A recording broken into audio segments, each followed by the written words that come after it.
নমস্কার বন্ধুরা। Family pension বা পারিবারিক পেনশন নিয়ে দুটি হাইকোর্ট অর্থাৎ দিল্লি হাইকোর্ট এবং কলকাতা হাইকোর্টের দুটি পৃথক রায়ে এই পারিবারিক পেনশন বা ফ্যামিলি পেনশনে দুটি নতুন নিয়ম যুক্ত হলো এবং এই দুটি নতুন নিয়ম যুক্ত হওয়াকে আর্থিক বিশেষজ্ঞরা বলছেন যে যুগান্তকারী পদক্ষেপ। কারণ এর ফলে আরও বেশি সংখ্যক মানুষ যারা ভুক্তভোগী তারা কিন্তু ফ্যামিলি পেনশন বা পারিবারিক পেনশন পাবে। কারণ আপনারা জানেন মানে ফ্যামিলি পেনশন বা পারিবারিক পেনশন তখনই দেওয়া হয় যখনই কোনো সরকারি কর্মচারী কর্মরত অবস্থায় মৃত্যু হয়েছে বা কোনো পেনশনারের মৃত্যু হয়েছে, তখন তার উপর নির্ভরশীল অর্থাৎ আর্থিকভাবে নির্ভরশীল ব্যক্তিরা হচ্ছে এই ফ্যামিলি পেনশন বা পারিবারিক পেনশন পাবেন। তবে তার জন্য কিছু শর্তও কিন্তু হাইকোর্টের পক্ষ থেকে বলা হয়েছে। প্রথম যে বিষয়টি আসছে অর্থাৎ প্রথম যে রায়টির কথা বলা হচ্ছে সেটা হচ্ছে তালাকপ্রাপ্ত কন্যাদের জন্য, এবং দ্বিতীয়টি হচ্ছে লিভ ইন সঙ্গী। এখন আপনারা জানেন আধুনিক সমাজ, তো লিভ ইন সঙ্গীর বা লিভ ইন সম্পর্কের সংখ্যা কিন্তু আস্তে আস্তে বাড়ছে।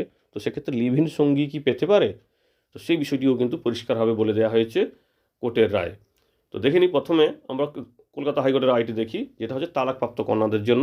তার পরবর্তীতে আমরা লিভ ইন সঙ্গীদের বিষয়টি আলোচনা করছি। দেখুন, মা বাবার মৃত্যুর পরে আজীবন ফ্যামিলি পেনশন পাবে ডিভোর্সি মেয়েও, কলকাতা হাইকোর্টের যুগান্তকারী রায়।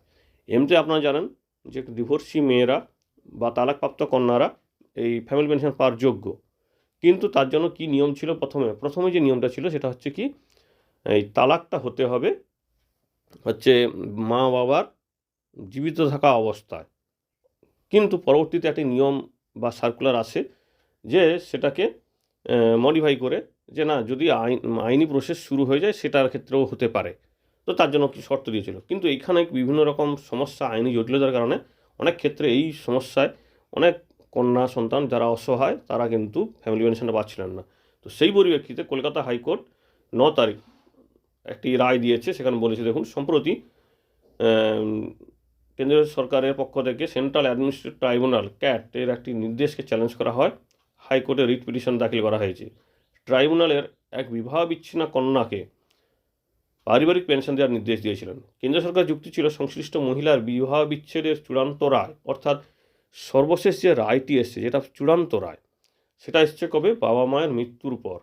তাই নিয়ম অনুযায়ী তিনি কিন্তু পেনশন পাওয়ার যোগ্য নন।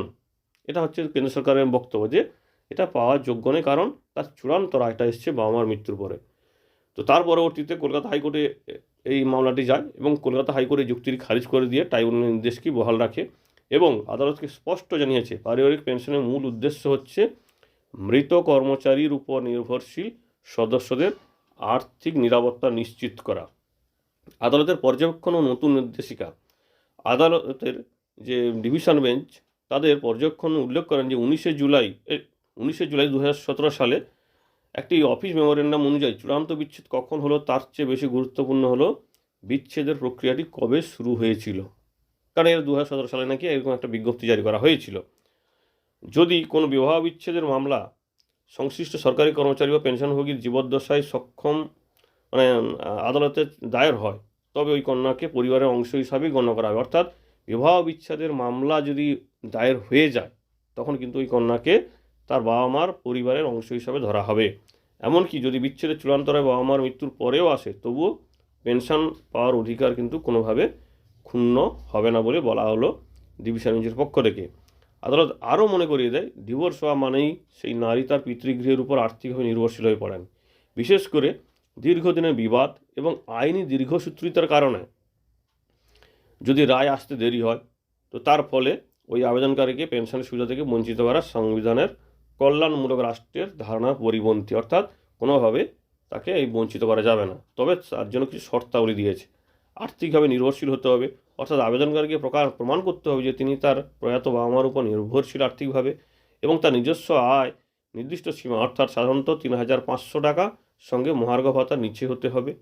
দ্বিতীয়ত, ডিভোর্স বা বিচ্ছেদের আবেদনটি অবশ্যই পেনশনভোগী জীবদ্দশায় দায়ের হতে হবে। অর্থাৎ ডিভোর্সের মামলাটি অবশ্যই বাবা মা বা যে কোনো একজন জীবদ্দশায় কিন্তু অবশ্যই হতে হবে। বিচ্ছেদের তারিখ, পারিবারিক পেনশন হচ্ছে বিচ্ছেদের চূড়ান্ত রায় হওয়ার পর থেকেই কিন্তু কার্যকর হবে। ফ্যামিলি পেনশন, এবারে আসি দ্বিতীয় বিষয়টি, ফ্যামিলি পেনশন পাবেন কি লিভ ইন সঙ্গীও। অর্থাৎ আপনারা জানেন অনেক ক্ষেত্রে বিবাহ বন্ধনে আবদ্ধ না হয়েও লিভ ইন সম্পর্কে এখন থাকছেন, মানে বিভিন্ন দম্পতি বলা যায় বা তারা একসঙ্গে থাকার মানে এখন চলছে এই সমাজে এই জিনিস বিশেষের চলছে লিভ ইন সম্পর্ক, অর্থাৎ বিবাহ না করেও সামাজিক আইনে বিবাহ না করেও কিন্তু একসঙ্গে তারা সংসার জীবন করছেন। তো সেটাকে লিভ ইন মানে বলা হচ্ছে।